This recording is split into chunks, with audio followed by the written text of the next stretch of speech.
Welcome back to the Parenting Podcast. We're talking about developing a home with an atmosphere of love in it, where everybody can flourish and become the great people that God's destined us to become.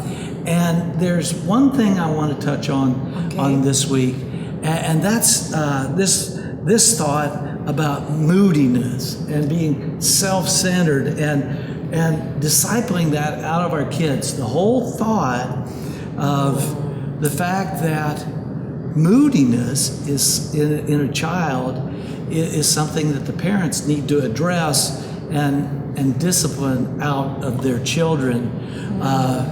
You had mentioned a while back about asking our kids at the dinner table, seizing that moment about what was the best thing of your day. And sometimes our kids will say, I didn't have a good day. And sometimes we need the Eeyore mentality. Yeah, sometimes we need to see, how do you handle that? Well, if your child comes to the dinner table and you ask, what is the best part of your day? And they said, nothing good happened to me today. Then maybe that's a time to get with that kid after dinner and say, put your arm around them and say, what's going on? What happened today?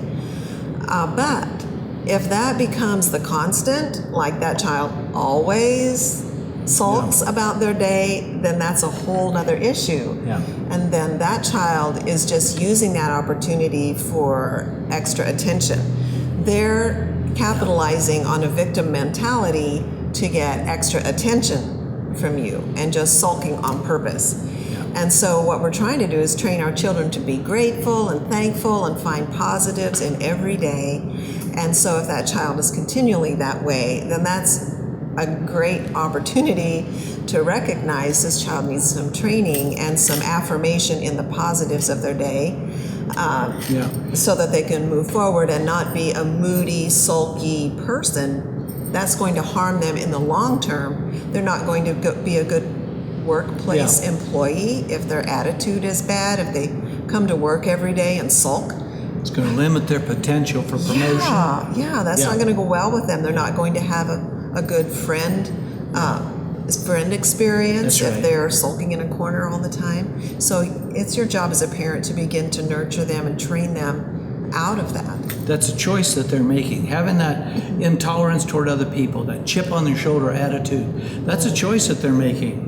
And they don't know that. They're kids. They don't get it. Even adults sometimes, when you say, well, you're making a choice, nobody's making you angry. You're choosing to be angry. What? He makes me so mad. No, you're choosing anger as a response to their behaviors. And so it's something to learn. But as a parent, we need to recognize that is something that's a part of, in our home, we establish norms. We establish what's acceptable behavior and what's not acceptable. We don't live this way. Other people might. This is not us. This is not Christ.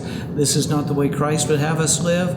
We follow Him. We walk in love. This behavior will not be acceptable. Let's address it. Let's deal with it. And let's learn to make a different choice. Mm-hmm. So what about when somebody's done you wrong? Oh, yeah. We definitely have to teach our children to forgive. Yeah.